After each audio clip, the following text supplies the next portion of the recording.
Bueno, chicos, pues vamos a hablar un poquito de la mitocondria, ¿vale? La mitocondria, sabéis que es un órgano no citoplasmático que se localiza en el citoplasma de las células y que tiene una serie de características importantes, ¿vale? Primero de todo, está presente en prácticamente todas las células del organismo. Tenemos una gran excepción, que son los glóbulos rojos, que sabéis que no tienen mitocondrias, ¿vale? Y eso va a afectar mucho a cómo obtienen la energía los glóbulos rojos. Otra particularidad importante es que están formadas por una doble membrana, ¿vale? Que va a separar el citoplasma del interior mitocondrial, que se conoce como matriz mitocondrial.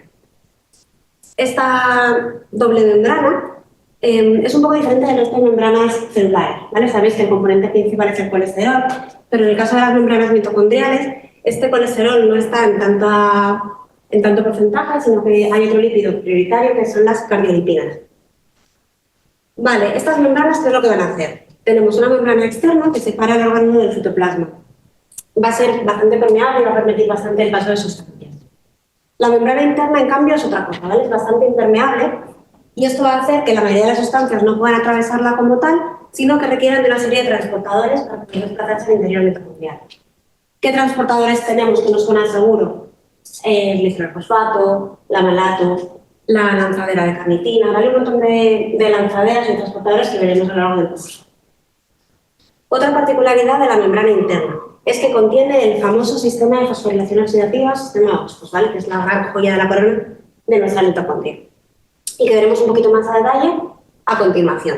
Y por último tenemos nuestra matriz mitocondrial, que es el interior de la mitocondria, donde vamos a tener una serie de sustancias donde se producirán una serie de procesos metabólicos muy importantes. La tercera característica de las mitocondrias es que además tienen su propio DNA, el DNA mitocondrial, ¿vale? Aquí tenéis representada una imagen de cómo es el DNA mitocondrial, y como veis es un poquito particular. Si os acordáis, el ADN nuclear, el que está presente en todas las células del organismo, es bicatenario y lineal, ¿vale? En cambio, el ADN mitocondrial, como veis, es circular. Otra característica importante es que el genoma mitocondrial es continuo, para eso de intrones, ¿vale? Más que todo es codificante. ¿Y qué va a tener este genoma? Pues contiene 37 genes que van a codificar para diferentes subunidades de la cadena respiratoria, para el RNA de transferencias implicados en la síntesis de aminoácidos y el ARN ribosómico para la síntesis de sus propios ribosomas, para la traducción proteica.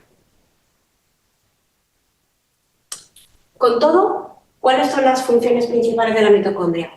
Pues la joya de la corona, como decíamos, la producción de energía, ¿vale? Las mitocondrias son nuestros principales órganos productores de energía. Además, en su interior tienen lugar otra serie de procesos, como la beta-oxidación de ácidos grasos, el metabolismo de aminoácidos, el ciclo de la urea, la síntesis del grupo hemo, implicando en otra síntesis de otras proteínas como la hemoglobina, la homeostasis del calcio o incluso la regulación de la apoptosis, que como sabéis es el proceso de muerte celular progresiva. Por tanto, la mitocondria es muy importante en muchos procesos metabólicos y está metida en mogollones de grasa. Vale, vamos a hablar un poquito más de ese principal punto que era la producción energética. Sabéis que a nivel energético tenemos tres biomoléculas importantes que son los glúcidos, los ácidos grasos y los aminoácidos, que van a ser la principal fuente energética del organismo. Dentro del grupo de los glúcidos tenemos como cabeza de cartel la glucosa, ¿vale? Ácidos grasos, los triglicéridos, y en los aminoácidos diferentes tipos de aminoácidos. Todas estas sustancias, por tanto, van a servir al cuerpo para obtener energía. ¿Se usan siempre todas? ¿Vale? La utilización de una biomolécula o de otra va a depender del estado del organismo. Cuando estamos en reposo, la mayor parte de la va a soportar la glucosa. En cambio, en situaciones de ayuno, ejercicio, catabolismo o desnutrición, pues vamos a entrar en juego el resto.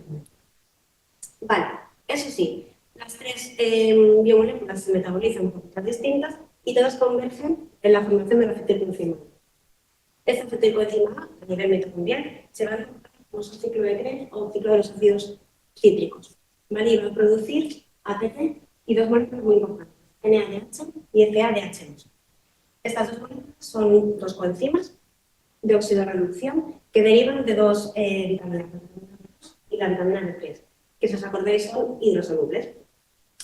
Estas moléculas son muy importantes porque van a entrar al sistema de fosforilación oxidativa y van a ser las que inician todo el proceso para la obtención de energía. Pero además las tenemos formando parte de esas reacciones enzimáticas como cofactores, ¿no? Dentro de las deshidrogénesis. Vale, pues ahora ya para centrarnos un poco más, vamos a hablar de esa joya de la corona que tiene el sistema de fosforilación oxidativa. ¿Por qué se llama así? Bueno, pues porque literalmente es una fosforilación oxidativa para la obtención de ATP y de la fosforilación de una molécula de ADP y de un grupo de fósforo. Vale, ¿quién va a llevar a cabo esta fosforilación oxidativa? El complejo 5. El complejo 5 del sistema óxido, que se llama ATP sintasa. Este complejo 5 es una proteína transmembrana que tiene actividad ATP sintasa, ¿vale? Que va a ser capaz de sintetizar una molécula de ATP a partir de ADP y fósforo. Este proceso requiere, por un lado, la presencia de nuestros sustratos y, por otro lado, energía. Estos sustratos normalmente no se encuentran a nivel mitocondrial, ¿vale? Sino que proceden del citoplasma. Por tanto, importante que para que puedan incorporarse necesitamos incorporarlos primero a la mitocondria, ¿vale? A partir de una serie de translocasas. Vale. Segundo punto que decíamos, que esta proteína que tiene energía. ¿Y de dónde va a obtener la energía? Pues aquí es donde entra en juego el otro gran componente del sistema OSFOS, que es la cadena de transporte de electrones, o cadena respiratoria. ¿Cómo funciona? Bueno, pues aquí lo que va a pasar es que nuestras moléculas de NADH y de FADH2 se van a incorporar a la cadena respiratoria, los complejos 1 y 2, y van a producir una reacción de oxidación, ¿vale? Nuestras moléculas están reducidas y se van a oxidar, produciendo electrones. Estos electrones se van a ir movilizando a lo largo de la cadena respiratoria, produciendo un gradiente electroquímico. Y este gradiente electroquímico va a favorecer que los protones que se encuentran en la matriz mitocondrial salgan al espacio intermembrana, ¿vale? Estos protones inducen un flujo electrosmótico que es el que va a proporcionar la energía suficiente para que la ATP sintasa sintetice el ATP. Vale, algunas cositas importantes de la cadena de transporte es que está formada por 4 elementos fijos, complejo 1, complejo 2, complejo 3 y complejo 4, y 2 elementos móviles, el coenzima Q y el citocromo C. Prácticamente todos están codificados por ADN mitocondrial, pero tenemos una gran excepción dentro de esos 4 complejos fijos, que es el complejo 2, ¿vale? Que está codificado exclusivamente por ADN nuclear. Y además, si os fijáis, es el único que no es transmembrana, sino que se localiza exclusivamente en la membrana interna.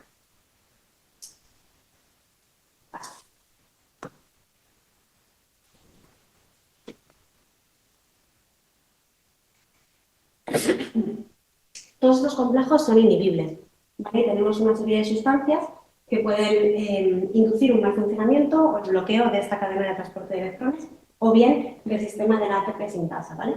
Aquí tenéis un resumen de algunas de las principales sustancias, ¿vale? Que las vamos a ver en el curso porque además les flipa preguntar esto y ha caído un montón de años y sigue cayendo. Para el complejo 1 tendremos la rotenona y el anital. Para el complejo 2 la carboxina o el malonato. El complejo 3 la antinicina. El complejo 4 cianuro y ácido ascórbica fundamentalmente. Y luego tenemos inhibidores de la ATP sintasa, ¿vale? Inhibidores de la ATP sintasa per se, como la oligomicina, agentes desacoplantes que lo que van a provocar es un desacoplamiento entre la cadena respiratoria y el complejo 5, como la termogenina, la galinomicina o el 2,4-dinitrofenol. Y luego tenemos inhibidores de las lanzaderas, ¿vale? Hemos dicho que tanto el ADP como el fósforo se introducían en la mitocondria por el sistema de lanzaderas, que pueden ser inhibidos por el atractilósido, el ácido concrético y el hexalino. ¿Y qué pasa cuando todo este sistema no funciona bien? Pues el resultado final es una falta de energía, ¿vale? En estos casos se va a producir un cuadro clínico propio de enfermedades mitocondriales y que es bastante variable, ¿vale? En la mayoría de los casos se van a ver afectados múltiples órganos y sobre todo aquellos que más requerimientos energéticos tienen, ¿vale? Pues como puede ser el músculo, los ojos, el cerebro. También les gusta mucho preguntar esto, ¿vale? Tenemos muchas entidades en este grupo y vamos a destacar la neuropatía óptica de Leber, el síndrome de May, el síndrome de Terzaire o el síndrome de Pierce. Vale, ¿y cómo podemos diagnosticar o cómo es el abordaje diagnóstico de todas estas disfunciones mitocondriales? Pues es bastante multidisciplinar, ¿vale? Requiere de un estudio metabólico, técnicas de imagen, análisis histológicos, análisis enzimáticos y de un estudio genético. Vale, vamos a ver un poquito en qué consiste cada una de estas cosas. Empezando por nuestro cabeza de cartel, ¿vale? Que sería el estudio metabólico. Este estudio, ¿qué deberá incluir siempre? El estudio de lactato, cuerpos cetónicos, aminoácidos, acilcarnitinas, ácidos orgánicos y amonio. ¿Vale? Vamos a ver un poquito por qué solidamos estos parámetros y no otros, ¿vale? Y dónde medirlos. Primero de todo, a excepción de los ácidos orgánicos, el resto de parámetros se miden en sangre, ¿vale? Sabéis que tenemos distintos contenedores de recogida de sangre, los tenéis aquí a la derecha, ¿vale? Algunos sin anticoagulantes, otros con anticoagulantes, distintos tipos de anticoagulantes. Vale, muy importante recoger la sangre del tubo adecuado porque puede interferir en los resultados finales de las determinaciones. Los ácidos orgánicos, en cambio, se van a medir en una muestra de orina. Vale, ¿y por qué estas determinaciones? Pues tiene que ver con las rutas metabólicas en las que está implicada la mitocondria. Vamos a repasar un poquito las rutas metabólicas y vamos a ver dónde encontramos estas determinaciones. Entonces, empezando por la degradación de la glucosa, ¿vale? Dentro de este cajoncito de los glúcidos. ¿A quién tenemos aquí? Vale, pues la glucosa, por un proceso de glucólisis, se va a transformar en piruvato. Vale. Este piruvato puede tener dos destinos, ¿vale? Puede ir a glucólisis anaeróbica o bien a glucólisis aeróbica. En el caso de que siga la ruta aeróbica, este piruvato se introducirá en la mitocondria para su transformación en acetilcoenzima A. En cambio, si sigue una ruta anaeróbica, se va a producir lactato. Fenomenal. Por tanto, si nuestra mitocondria no funciona bien y no podemos ir por la vía aeróbica, ¿qué es lo que va a pasar? Que se nos va a acumular lactato. Perfecto. ¿Qué más va a pasar? Los ácidos grasos, ¿vale? La principal vía de degradación es la beta-oxidación. Esta beta-oxidación tiene lugar a nivel mitocondrial. Si no funciona bien, ¿qué es lo que va a pasar? Que se nos va a acumular. ¿Vale? ¿Qué vamos a encontrar aquí? Pues un acúmulo de acetilcoenzima A. ¿Vale? Esos ácidos grasos se van a incorporar a la mitocondria a partir de un sistema de lanzaderas, ¿vale? Como el que veíamos, que es el sistema de la carnitina. Por tanto, si no funciona bien, tendremos un acúmulo de acilcarnitinas. Vale, pues vamos ahora con el metabolismo de los aminoácidos. ¿Vale? Los aminoácidos sabéis que tienen un grupo carbonado y un grupo amino. Vale. La degradación va a ir por dos vías, ¿vale? Por un lado, degradar este grupo amino, ¿vale? Que sabéis que se transforma en amonio y este amonio es tóxico. Va a poder atravesar la barrera encefálica, entonces puede dar neuropatías y alteraciones neurológicas. Como esto es tóxico, el organismo, ¿qué es lo que va a hacer? Va a intentar detoxificarlo y lo va a hacer a nivel mitocondrial en el ciclo de la urea. ¿Vale? De forma que transforma ese amonio en urea y ya no es tóxico. El resto de la cadena, ¿qué va a pasar? Que también se va a degradar y se va a incorporar en forma de acetilcoenzima. ¿Qué es lo que pasa si esto no funciona bien? Pues si no funciona bien, vamos a tener un aumento de amonio y tendremos también un aumento de los ácidos. Vale. Y por último, muy importante que la mayoría de las disfunciones mitocondriales pueden cursar con alteraciones neurológicas. ¿Vale? Esto tenéis que tener en cuenta que si nuestras vías de degradación no funcionan bien, no podemos aprovechar, por ejemplo, la glucosa. Todos aquellos órganos que se nutran principalmente de glucosa van a tener un problema. ¿Vale? ¿Y en quién estoy pensando? En el cerebro. ¿Vale? Como no puede aprovechar la glucosa, el cuerpo encuentra otras vías de alimentar a este cerebro, que va a ser la síntesis a partir de la encima de cuerpos cetónicos, ¿vale? Que por tanto también se van a ver aumentados.